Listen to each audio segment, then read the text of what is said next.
above all powers, above all kings, above all nature and all created things, above all wisdom and all the ways of man.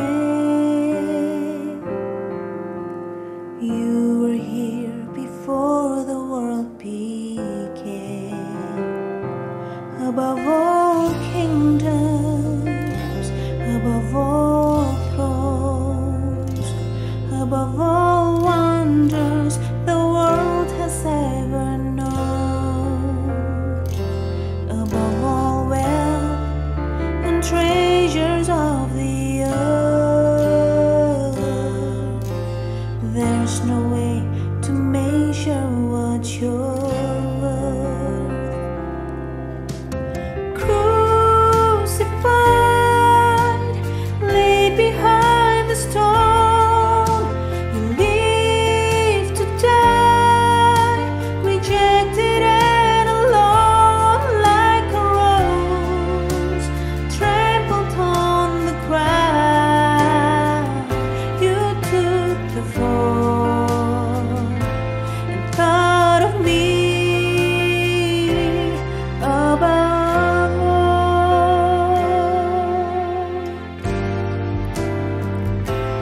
above all powers, above all kings, above all nature and all created things, above all wisdom and all the ways of man.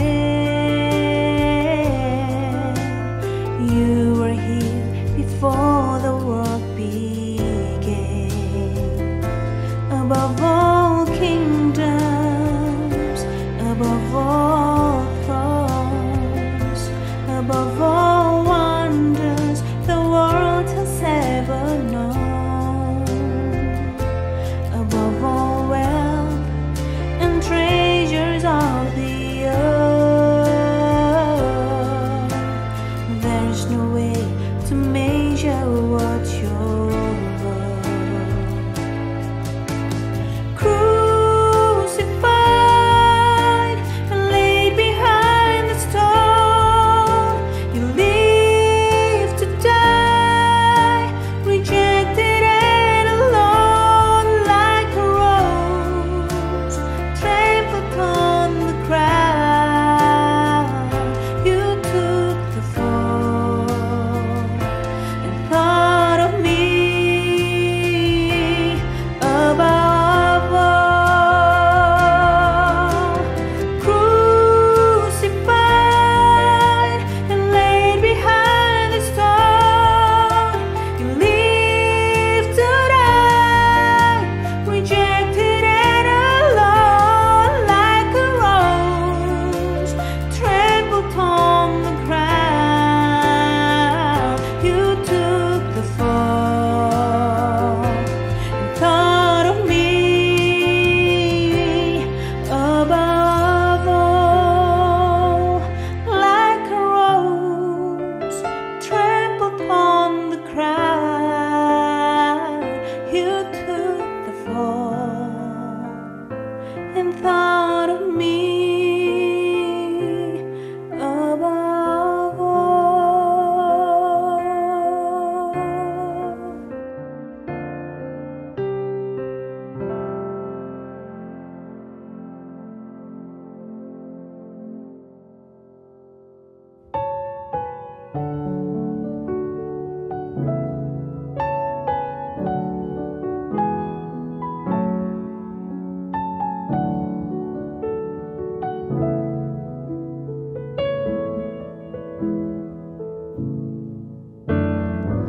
There may be storms that won't move out the way, and trials will come to only test my faith. What I've learned about your favor, your mercy and your grace, is they go on forever. sufficient for today. When I'm worried about tomorrow, I won't be overwhelmed. And the burdens that I've carried, I will choose to lay them down. 'Cause what I've learned about your favor, your mercy and your grace, as they go on forever, they're sufficient for today. Hallelujah, hallelujah, hallelujah. It's sufficient for today. Hallelujah, hallelujah, hallelujah. It's sufficient for today. In the joy and in the sorrow, I find you just the same. And behind my darkest mornings, there's a peace I can't explain. I'm so grateful for your favor, your mercy and your grace, 'cause they go on forever, they're sufficient for today. Hallelujah, hallelujah, hallelujah. It's sufficient for today. Hallelujah, hallelujah, hallelujah. Sufficient for today. One day I'll finally see you, and my faith will be my sight, and all my present sufferings will be gone and left behind. I'll be standing in your favor, your mercy and your grace, 'cause they go on forever, they still go on forever, they still go on forever. Oh, glory to your name. Hallelujah, hallelujah, hallelujah. Oh, glory to your name. Hallelujah, hallelujah, hallelujah. Oh, glory to your name. Hallelujah, hallelujah, hallelujah. Sufficient for today. Hallelujah, hallelujah, hallelujah. Sufficient for today.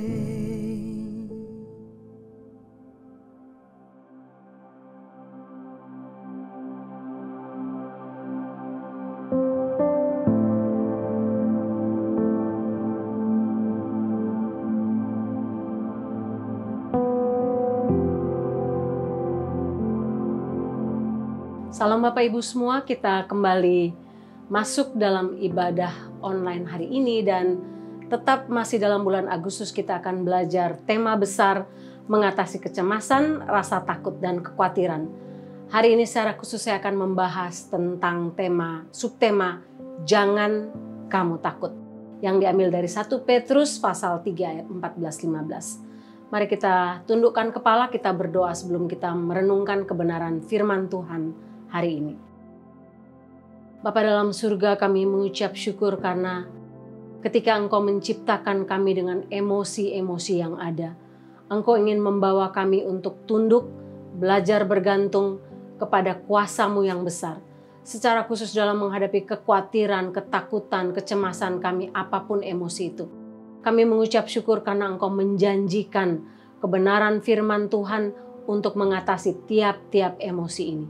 Hamba berdoa supaya kebenaran firman Tuhan hari ini yang sudah menjadi berkat untuk hamba, dapat menjadi berkat untuk semua Bapak Ibu yang mendengarkannya.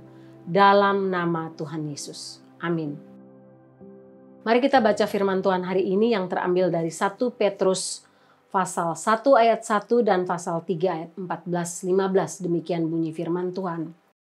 Dari Petrus, Rasul Yesus Kristus, kepada orang-orang pendatang yang tersebar di Pontus, Galatia, Kapadokia, Asia Kecil, dan Bitinia.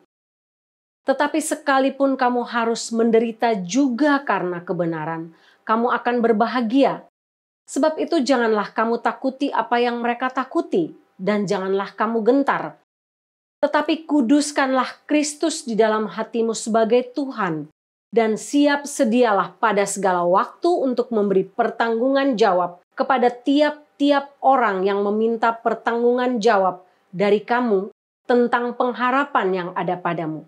Tetapi haruslah dengan lemah lembut dan hormat. Bapak Ibu, saya percaya bahwa kita sedang hidup di ujung zaman. Sekali lagi, saya katakan ini berulang kali. Sejak tahun 2020 saya belajar banyak, berdiam diri selama masa lockdown, belajar banyak kebenaran firman Tuhan, dan melihat dengan mata kepala sendiri bagaimana penggenapan tentang akhir zaman, tanda-tanda akhir zaman terjadi satu demi satu dengan cara yang luar biasa detailnya. Di mana waktu kedatangan Tuhan ini benar-benar tidak lama lagi. Tapi hal yang paling menakutkan saya adalah tanda yang dituliskan atau dikatakan oleh Tuhan Yesus sendiri dalam Matius 24. Ayat 9 dan 10.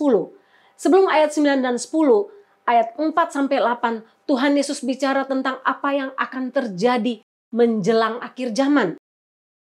Tuhan Yesus katakan akan ada penyesatan, akan ada perang, kabar tentang perang. Bangsa melawan bangsa, suku bangsa melawan suku bangsa. Akan terjadi kelaparan di seluruh bumi. Akan terjadi gempa bumi di mana-mana. Dan ini barulah permulaan penderitaan. Sesudah itu dalam Matius 24 ayat 9 dan 10 Tuhan Yesus katakan, pada waktu itu kamu akan diserahkan supaya apa? Disiksa. Kamu akan dibunuh, akan dibenci semua bangsa, dan oleh karena namaku. Dan banyak orang akan murtad dan mereka akan saling menyerahkan dan saling membenci. Bapak Ibu, apakah Bapak Ibu baca tentang semua yang sedang terjadi dalam dunia ini sekarang? Saya tahu banyak orang katakan, oh fake news, betul. Tapi carilah berita-berita di mana semua apa yang ditulis dalam Matius itu sedang terjadi satu demi satu. Bahkan apa yang dituliskan tentang mark of the beast, lambang setan yang akan dipakai 666 menjelang akhir zaman itu juga terjadi secara detail. Bapak Ibu bicara soal microchip, maka Amerika ini adalah negara yang akan segera memproduksinya secara besar-besaran. Grocery store pertama yang akan segera mengaplikasikannya di Northern California adalah Whole Foods, grocery yang mungkin Bapak Ibu sering pergi, dan Amazon. Apakah ini awalnya? Tentu. Tentu ini akan menggenapi nubuatan yang tertulis dalam Wahyu 16 ayat 13, Mark of the Beast. Siapkah kita? Bayangkan Bapak Ibu, tanpa microchip itu ditempel dalam tubuh kita, kita tidak dapat menjual, kita tidak dapat membeli. Artinya apa? Kita tidak punya akses terhadap kebutuhan pokok kita, terhadap makanan, terhadap minuman. Dan tentu perut menjadi pilihan penting. Kita akan diperhadapkan dengan pilihan kebutuhan perut yang merupakan kebutuhan hidup dan mati kita, ataukah iman kepada Tuhan. Kalau Bapak Ibu lihat berita minggu lalu, Presiden Biden men-sign bill sebesar 280 billion khusus untuk memproduksi microchip. Dan inilah tanda awal Bapak Ibu. Bayangkan, secara resmi Amazon dan Whole Foods mengumumkan bahwa mereka akan mengaplikasikannya di Northern California di 65 store mereka di state kita. Dan inilah yang paling saya takutkan Bapak Ibu. Saya yakin di antara Bapak Ibu yang belajar kebenaran firman Tuhan tentang akhir zaman ini, mungkin kita berada dalam ketakutan yang sama. Apa itu? Ketakutan akan datangnya satu masa di mana kita akan mengalami siksaan, kita akan dibunuh, kita akan dibenci. Bukan karena kesalahan kita, tapi karena iman kita, karena nama Tuhan, karena iman kita kepada Tuhan Yesus. Bagaimana jika Tuhan mengizinkan dalam waktu-waktu ini kita masih melihat, kita masih hidup, masih melihat dengan mata kepala kita. Ketika semua pemimpin dunia bersatu dalam dunia globalis yang sedang berjuang untuk merealisasikan New World Order. Satu dunia, satu pemerintahan, satu agama, satu mata uang, satu ekonomi, reset. Bapak Ibu, inilah yang sedang terjadi sekarang dengan cara men-shutdown ekonomi dunia. Dengan virus, dengan resesi ekonomi, dan menyiapkan jalan keluar. Jalan keluar yang mau tidak mau kita harus ambil kalau kita mau survive untuk hidup. Akhirnya kita akan memilih untuk tunduk pada New World Order. Dan Bapak Ibu, bayangkan ini tidak terjadi dalam semalam. Ini terjadi dari waktu ke waktu, dipersiapkan dengan matang. Dan akan ada satu masa di mana siapkah kita kalau dalam waktu semalam semua channel yang kita pakai untuk freedom kita tidak dapat diakses lagi. Bank kita, electricity mati, tidak ada internet, tidak ada wifi. Semua hal yang selama ini kita nikmati dengan freedom, semuanya menjadi hilang dalam sesaat. Bapak Ibu, satu-satunya cara untuk kita bisa mendapatkan apa yang kita miliki sekarang, freedom yang kita miliki sekarang adalah dengan menjual nyawa kita, menjual diri kita, menjual iman kita kepada Tuhan, menyangkal salib, menukar Yesus dengan makanan dan perlindungan dari pemerintahan baru. Kalau Bapak Ibu baca berita minggu lalu juga Desember 22 akan diperlakukan no more cash, nggak ada lagi uang cash. Sehingga hal-hal ini kalau kita baca semua leading kepada jalan yang Tuhan Yesus katakan. Jalan demi jalan, tanda demi tanda di mana kita sedang menuju akhirnya. Pernahkah Bapak Ibu berpikir begitu banyak pemerintah dunia sekarang resign pada saat yang bersamaan? Pada saat yang bersamaan. Dan ini menimbulkan ketakutan kalau saya tidak bicara soal teroris dari luar. Tidak sama sekali Bapak Ibu. Saya bicara soal freedom yang datang, yang serangan terhadap freedom kita yang datang dan diambil oleh orang yang kita sebut pemerintah. Yang seharusnya melindungi kita. Saya tidak tahu dengan Bapak Ibu, tapi firman Tuhan hari ini adalah benar-benar untuk saya. Untuk saya terlebih dahulu sebelum menjadi berkat untuk Bapak Ibu. Apa yang saya paling takutkan, paling khawatirkan adalah penganiayaan. Sanggupkah saya bertahan dari siksaan demi iman saya kepada Tuhan Yesus? Ayat 10 dalam Matius 24 katakan bahwa beratnya siksaan itu orang akan banyak yang menjadi murtad dan kehilangan iman kepada Tuhan Yesus. Bapak Ibu, luar biasa firman Tuhan ini, baik yang ditulis oleh Petrus, baik yang dikatakan oleh Tuhan Yesus, ditulis 2000 tahun yang lalu. Untuk mempersiapkan kita pada masa sekarang. Karena Tuhan yang kita sembah adalah Tuhan atas waktu. Dia tahu apa yang akan terjadi di masa yang akan datang, secara khusus kita yang hidup di akhir zaman. Oleh karena itu tujuan dari firman Tuhan ini bukan untuk menakut-nakuti kita. Sama sekali tidak. Semua yang sudah saya sebutkan di atas bukan untuk membuat kita takut, membuat kita gemetar, membuat kita kehilangan iman, membuat kita confused, depresi dan sebagainya. Sama sekali tidak. Tapi untuk mempersiapkan hidup rohani kita di hadapan Tuhan, menghadapi semua gejolak yang ada, menghadapi semua kondisi dunia yang sedang terjadi, dan menang dari rasa takut. Petrus menuliskan tentang jenis ketakutan ini dan bagaimana kita menghadapinya. Bagian pertama kita akan melihat jenis ketakutan ini. 1 Petrus pasal 3, Rasul Petrus menjelaskan tentang 2 jenis ketakutan yang dialami oleh jemaat mula-mula. Apa itu? Itulah ketakutan akan kekerasan dan penganiayaan. Dan yang kedua adalah ketakutan akan kematian. Mengapa Petrus berbicara tentang ketakutan ini Bapak Ibu? Sedikit latar belakang sejarah yang terjadi pada waktu itu. Nasihat Petrus ini sangatlah tepat karena pada waktu itu anggota gereja mula-mula walaupun belum mengalaminya, Mereka akan masuk dalam satu periode masa yang parah, di mana penyiksaan terhadap orang percaya akan berlangsung secara luar biasa. Mereka memang belum masuk sampai sekitar tahun 64 Masehi. Sekitar masa itu Petrus menuliskan surat ini. Pemerintah Romawi pada umumnya masih mentoleransi kekristenan. Tapi pada bulan Juli tahun 64 Masehi terjadi kebakaran yang menghancurkan sebagian besar Roma, dan muncul desas-desus bahwa Kaisar Nero sendirilah yang sengaja membakar dan menyulut api di tengah-tengah kota itu. Dengan tujuan untuk apa?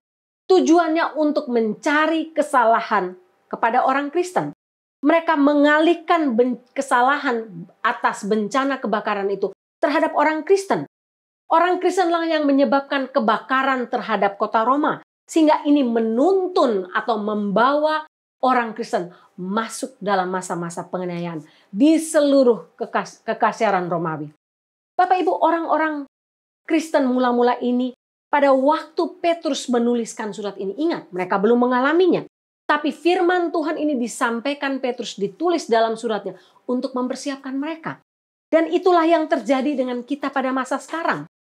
Dalam dunia ini sejak dari orang Kristen hadir di tengah-tengah dunia ini, tidak ada satu kelompok orang yang disiksa lebih berat dari orang Kristen, Bapak Ibu. Yang dibully, yang dianiaya, yang harus mengalami kekerasan dari masa ke masa. Dan itulah yang dialami oleh orang Kristen pada masa mula-mula sampai sekarang. Petrus sendiri pun mati dalam masa pemerintahan Kaisar Nero. Kemungkinan tahun 64 Masehi dengan jalan disalib, kepala ke bawah dan kaki ke atas. Dan siksaan itu akan membawa kita kepada kematian fisik. Bayang-bayang penganiayaan yang dilakukan oleh Nero dan tentaranya sudah dinubuatkan. Bapak Ibu, inilah yang terjadi pada masa kita sekarang. Mungkin Bapak Ibu pikir, oh saya tinggal di Amerika, freedom. Orang Kristen bisa beribadah. Sekarang Bapak Ibu. Tapi percayalah kita akan masuk pada masa di mana kekristenan tidak akan menjadi sebuah freedom lagi. Penyembahan kepada Tuhan tidak akan menjadi sebuah freedom lagi. Tidak. Beribadah, membaca Alkitab tidak akan menjadi sebuah freedom lagi. Karena itu firman Tuhan ini adalah untuk kita pada masa sekarang. Bapak Ibu, saya pikir kematian adalah hal yang mungkin mudah. Tapi membayangkan bayang-bayang maut itu jauh lebih sulit. Bayangan itu sering kali lebih menakutkan daripada kenyataan. Membayangkan kita disiksa, kita dibenci, disiksa sampai kita mati. Tidak punya makan, tidak punya akses untuk beli makan, minuman. Sampai kita mati kelaparan seperti yang terjadi di banyak negara. Ketika orang Kristen disiksa sampai mati. Di Cina, di North Korea, di Turki, di Iran, Irak, dan berbagai tempat lainnya. Bapak Ibu, saya ketemu dengan seorang pasien kanker dan dia katakan, Ibu Pendeta, bukan kematian yang membuat saya takut. Tapi menjalani seluruh proses untuk menuju kematian, itulah yang menakutkan saya. Itulah yang ditulis juga oleh Daud dalam Mazmur 23 ayat 4. Daud katakan, sekalipun aku berjalan dalam lembah bayang maut. Membayangkan kematian itu sesuatu yang menakutkan Bapak Ibu. Kematian sendiri mungkin tidak menakutkan. Tapi proses menuju kematian, kalau kita sampai harus disiksa, adalah hal yang menakutkan. Bapak Ibu bayangkan hasil laporan Januari 2020 tentang penganiayaan terhadap orang Kristen di dunia. Saya tuliskan demikian. Di 76 negara, lebih dari 360 juta orang Kristen menderita penganiayaan dengan level yang sangat tinggi karena iman mereka. Dan jumlah ini naik 20 juta lebih sejak tahun 2021. Bayangkan dalam waktu setahun. 312 juta orang Kristen hidup di 50 negara.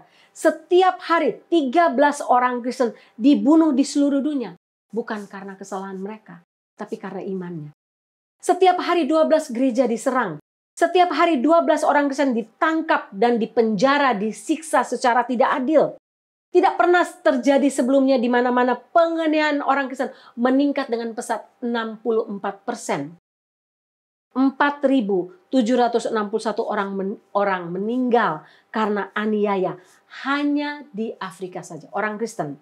Belum di Cina, belum di Pakistan, belum di India, di Turki, di North Korea, dan sebagainya.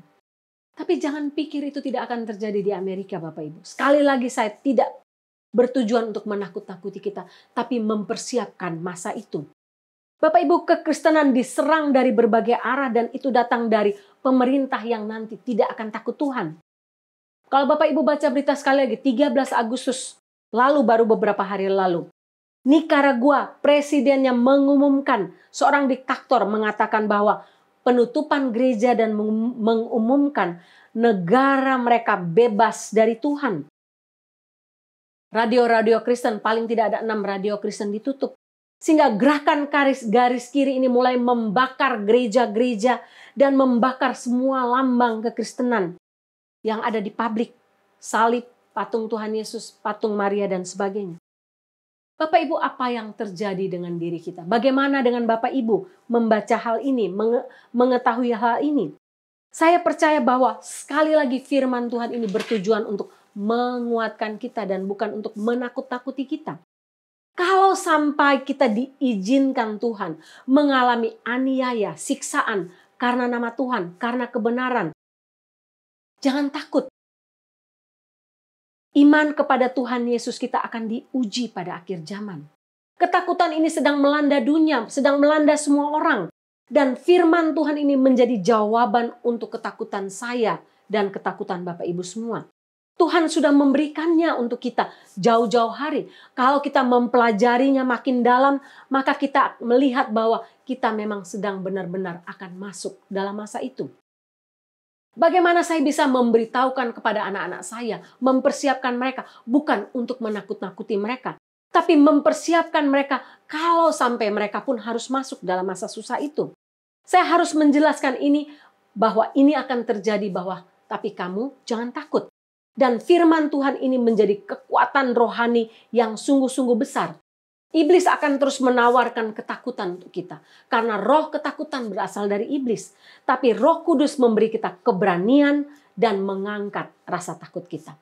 Karena itu dalam bagian kedua Rasul Petrus menjelaskan bagaimana caranya kita bisa menghadapi jenis ketakutan ini. Petrus memberikan bagaimana cara untuk menghadapi ketakutan yang timbul karena ancaman aniaya.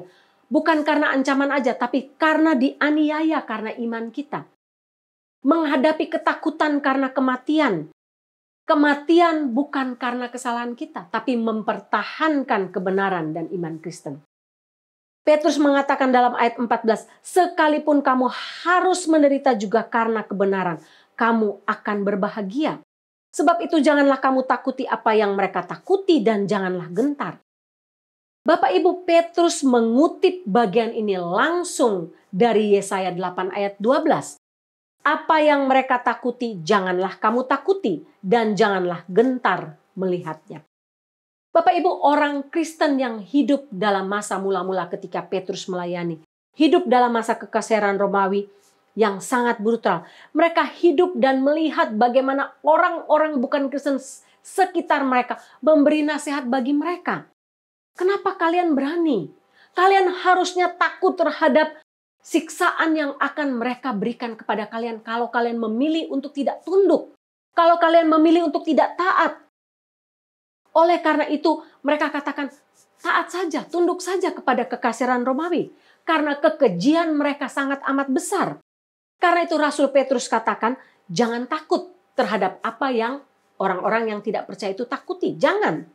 Jangan takut terhadap hal itu, tapi kamu harus bersiap untuk memberikan pertanggungan jawab kepada tiap-tiap orang yang meminta pertanggungan jawab dari kamu tentang pengharapan yang ada padamu, tetapi dengan lemah lembut dan hormat.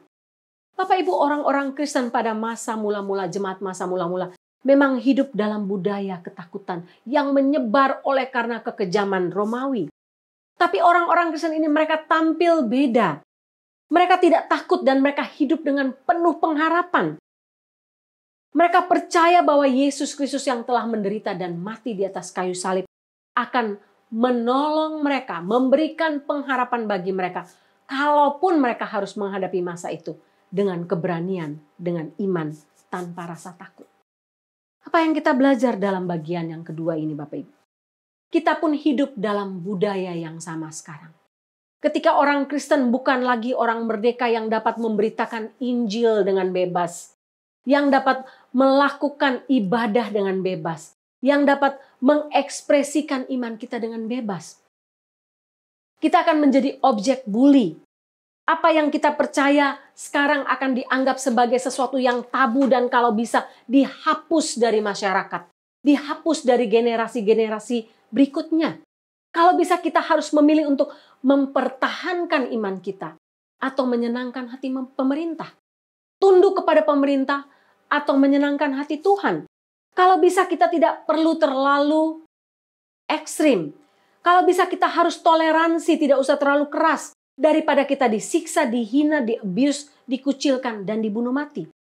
Bapak Ibu, dunia berkata, kamilah yang menentukan kehidupan.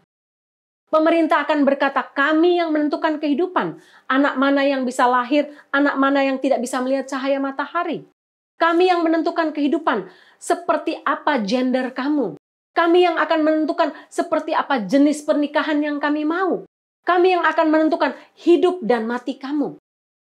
Itu yang akan dikatakan oleh dunia, oleh pemerintah yang tidak takut Tuhan. Apa kesimpulannya di atas Bapak Ibu? Artinya, kami adalah Tuan atas diri kami, atas hidup kami, atas dunia ini. Dan itulah yang ditawarkan iblis sejak dari Taman Eden. Kalau kamu makan buah itu, kamu akan menjadi sama seperti Tuhan. Kamu tidak akan mati. Kamu akan hidup selama-lamanya. Dorongan untuk mengontrol dan menjadi Tuhan sekali lagi menjadi akar bukan saja untuk kekhawatiran kita. Tapi ketakutan akan kematian dan akan aniaya. Jadi solusi yang diberikan oleh Rasul Petrus ini jelas. Bagaimana menghadapi ketakutan akan siksaan, akan dibenci, akan ancaman untuk dibunuh dan sebagainya. Rasul Petrus katakan jelas, kuduskanlah Kristus di dalam hatimu sebagai Tuhan. Ayat 15, apa artinya? Artinya, jika kita adalah Tuan atas hidup kita, segala sesuatu yang tidak dapat kita kendalikan akan membuat kita takut. Ingat? Namun jika Kristus adalah Tuhan atas hidup kita, kita punya alasan untuk percaya diri dan menaruh pengharapan. Karena Yesus berdaulat atas kelahiran dan kematian saya. Bapak Ibu, kalimat ini sangat penting. Tuhan berdaulat atas kelahiran saya. Bayangkan kalau Tuhan mengizinkan saya lahir dari jutaan sperma ayah saya. Sayalah yang jadi. Saya masuk dan bertumbuh dalam rahim ibu saya, dilahirkan karena pencipta saya mengizinkan saya lahir di tengah dunia ini. Artinya bahwa Tuhan juga yang bekerja melalui semua kejadian masa lalu saya dan mengontrol apa yang akan terjadi di depan sana. Tuhan Yesus berdaulat atas kematian saya karena Dia memegang kendali dan kontrol atas waktu saya hidup di dunia ini. Kapanpun waktunya. Seperti yang ditulis oleh Mazmur 139 ayat 16, Ayub 14 ayat 5. Mazmur 139 ayat 16 katakan, dalam kitabmu tertulis hari-hari yang ditetapkan bagiku. Ayub 14 ayat 5 katakan, jika hari-hari sudah pasti dan jumlah bulannya sudah tentu padamu. Artinya, waktu hidup kita, kelahiran kita, kematian kita ditentukan oleh Tuhan. Dan dengan kebenaran ini Bapak Ibu, jika kita takut mati, maka kita seharusnya tidak perlu takut mati. Jika kita takut disiksa, kita seharusnya tidak takut disiksa. Pak Riki takut sekali naik pesawat karena dia takut kalau sampai pesawat itu jatuh dan dia mati. Saya katakan, kalau sampai itu terjadi, berarti itulah jalan Tuhan untuk kamu. Tapi kalau tidak, percayalah bahwa Dia akan melindungi kamu.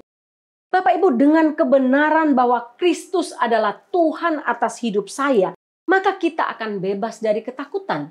Ketakutan akan siksaan, ketakutan akan kematian. Katekismus Heidelberg katakan begini Bapak Ibu. Diri saya bukan milik saya, tapi tubuh, jiwa, roh saya adalah milik Juru Selamat saya yang setia, Yesus Kristus, yang menjaga saya sedemikian rupa, sehingga tidak ada sehelai rambut pun yang jatuh dari kepala saya tanpa sekehendak Bapakku di surga. Bapak Ibu, kalau kita mampu mempraktekkan ini dalam hidup kita, menghormati Yesus, menjadikan dia Tuhan atas hidup kita. Percayalah tidak ada yang perlu kita takutkan. Ketakutan yang saya takutkan tadi, takut akan siksaan, takut akan dianiaya, takut mati. Tidak perlu saya takutkan. Ketakutan saya adalah bukan kematian sebenarnya Bapak Ibu.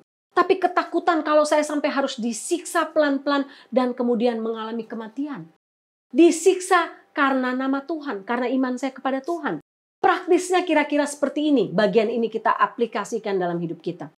Hidup dan mati saya di tangan Tuhan. Dengan cara apa, umur berapa, di mana, bagaimana, bukan urusan saya, tapi itu urusan Tuhan. Saya meminta Tuhan kalau bisa saya mati tanpa harus disiksa, tanpa harus dianiaya. Tapi kehendak Tuhan selalu yang akan jadi. Hidup dan mati saya di tangan Tuhan. Keluarga saya, anak saya, suami saya, teman baik saya, keluarga saya adalah milik Tuhan yang dipinjamkan kepada saya sementara waktu. Jika Tuhan memanggil mereka pulang dengan cara apapun, itu adalah hak Tuhan. Karena dia Tuhan dan bukan saya. Bapak Ibu, dengan konsep kebenaran ini kita tidak akan berlarut-larut dalam kesedihan. Ketika orang yang kita kasihi dipanggil Tuhan, bukan itu saja. Kita juga tidak akan takut terhadap kematian dan terhadap aniaya. Karena kita tahu semua yang kita miliki dalam dunia ini hanyalah pinjaman sementara dari Tuhan kita. Bagi saya, bagi Bapak Ibu. Ketika kita memilih untuk menjadikan Kristus sebagai Tuhan dalam hati kita atas hidup kita, maka kita sedang berada dalam jalan berkat. Karena itu jangan takut. Tapi sebaliknya, jika kita ingin menjadi Tuhan atas hidup kita, maka kita akan menerima kutuk, kita akan hidup dalam kesengsaraan, kita akan hidup dalam aniaya, ketakutan, kegentaran, kegelisahan. Tidak akan ada damai. Seperti khotbah Pak Riki minggu lalu. Tidak akan ada damai dalam hati kita. Karena itu kalau kita dapat berkata, bagiku hidup adalah Kristus, maka kita pun akan sanggup berkata, mati adalah keuntungan. Filipi 1 ayat 21. Bapak Ibu, Tuhan Yesus menasehatkan dari bibir mulutnya sendiri. Dalam Matius 10 ayat 28 Tuhan Yesus katakan, jangan kamu takut kepada mereka yang dapat membunuh tubuh, tapi yang tidak berkuasa membunuh jiwa. Takutlah terutama kepada Dia yang berkuasa membinasakan baik jiwa maupun tubuh di dalam neraka. Bapak Ibu, ketika juru selamat kita yang adalah Tuhan Yesus Kristus ini berdaulat atas hidup Bapak Ibu dan saya, atas kematian kita, atas cara hidup kita, atas kekekalan kita, apa yang kita takutkan dalam dunia ini? Firman Tuhan ini benar-benar menjadi jawaban untuk saya terhadap semua ketakutan saya terhadap masa-masa siksaan yang mungkin akan datang atau mungkin tidak akan saya alami. Saya tidak tahu. Bapak Ibu, saya menutup bagian ini dengan ilustrasi tentang cerita tentang Polikarpus. Bapak Ibu mungkin pernah dengar siapa Polikarpus. Polikarpus adalah contoh martir yang paling saya kagumi, yang dicatat kematiannya dengan cara yang sangat sadis, Bapak Ibu. Ketika dia menolak untuk menyangkal Tuhan Yesus, dia dibakar hidup-hidup dan ditusuk dengan lembing karena menolak membakar dupa bagi Kaisar Romawi. Bayangkan usia Polikarpus pada waktu itu 86 tahun. Sudah sangat tua Bapak Ibu. Tapi dia memilih untuk tidak menyangkal Tuhan. Dibakar hidup-hidup dan ditusuk dengan lembing sampai mati. Tanggal 23 Februari tahun 155 Masehi. Apa yang Polikarpus katakan di akhir hidupnya? Dia katakan, 86 tahun aku mengabdi kepada Tuhan dan Dia tidak melakukan kesalahan apapun padaku. Bagaimana mungkin saya bisa menghujat Raja dan Juru Selamat saya? Anda mengancam saya dengan api yang menyala selama beberapa saat dan setelah itu api itu akan padam. Tapi Anda tidak mengetahui api hukuman abadi yang disiapkan untuk orang fasik. Hari ini saya ada bersama-sama dengan orang kudus lain berbagi cawan Yesus. Tuhan mengambil rasa sakit dari Polikarpus ketika tubuhnya terbakar habis. Bapak Ibu, apa yang Anda takutkan? Apakah ketakutan Anda sama seperti ketakutan saya? Kalau iya, jangan takut. Tapi tunduklah kepada Tuhan, jadikan Dia Tuhan dalam hati kita. Maka ketakutan akan aniaya, akan siksaan, akan kematian, akan lenyap. Karena kita tahu jalan hidup kita diatur oleh Dia. Mari kita berdoa. Tuhan, hamba sungguh bersyukur bahwa kebenaran firman Tuhan ini menjawab kebutuhan hamba. Dan hamba juga percaya akan menjawab kebutuhan Bapak Ibu yang mendengarkan kebenaran firman-Mu hari ini. Ada begitu banyak jutaan orang Kristen di seluruh dunia yang sedang mengalami ancaman terhadap kebebasan karena iman kami kepada Tuhan. Tapi firman Tuhan ini menjadi jaminan untuk kami.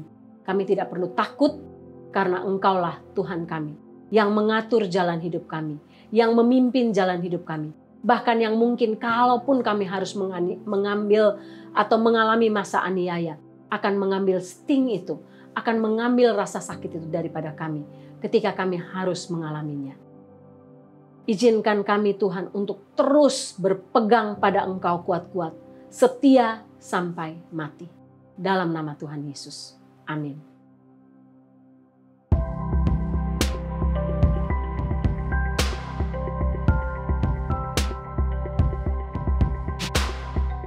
Bapak Ibu, saya percaya sebagaimana saya diberkati, saya berdoa dan percaya Bapak Ibu juga diberkati oleh semua rangkaian ibadah hari ini.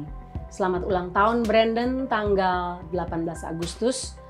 Dan kita akan mengakhiri ibadah kita. Mari Bapak Ibu tundukkan kepala dan arahkan hati kita untuk menerima berkat Tuhan. Tuhan memberkati engkau dan melindungi engkau.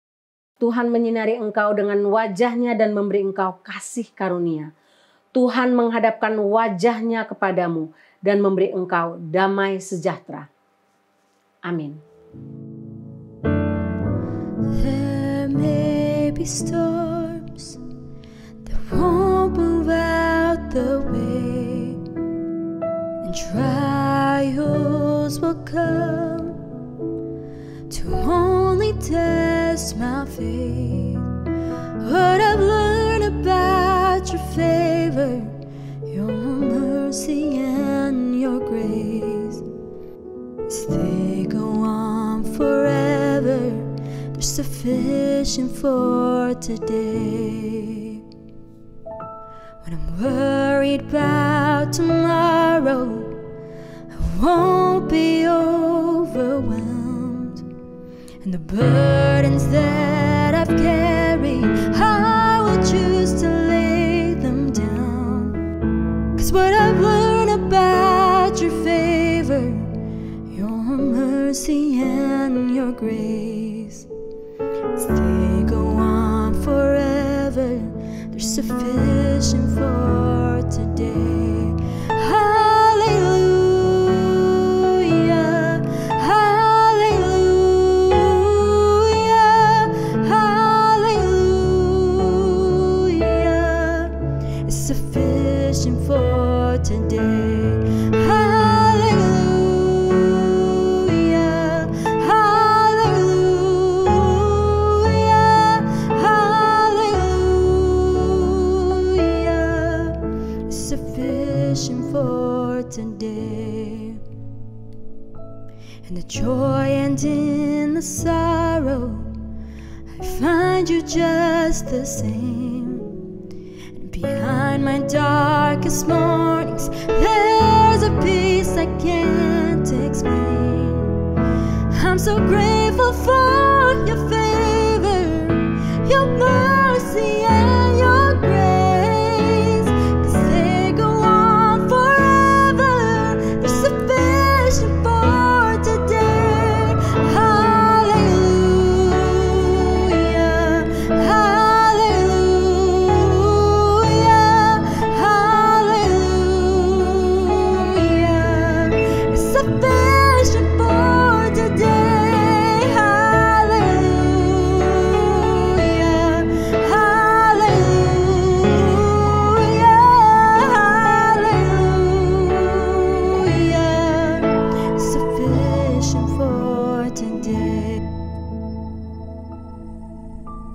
One day I'll finally see you, and my faith will be my sight, and all my present sufferings will be gone and left behind. I'll be standing in your favor, your mercy and your grace, 'cause they go on forever, they still go on forever, they still go on forever. Oh, glory to your name. Hallelujah, hallelujah, hallelujah. Oh, glory to your name. Hallelujah, hallelujah, hallelujah.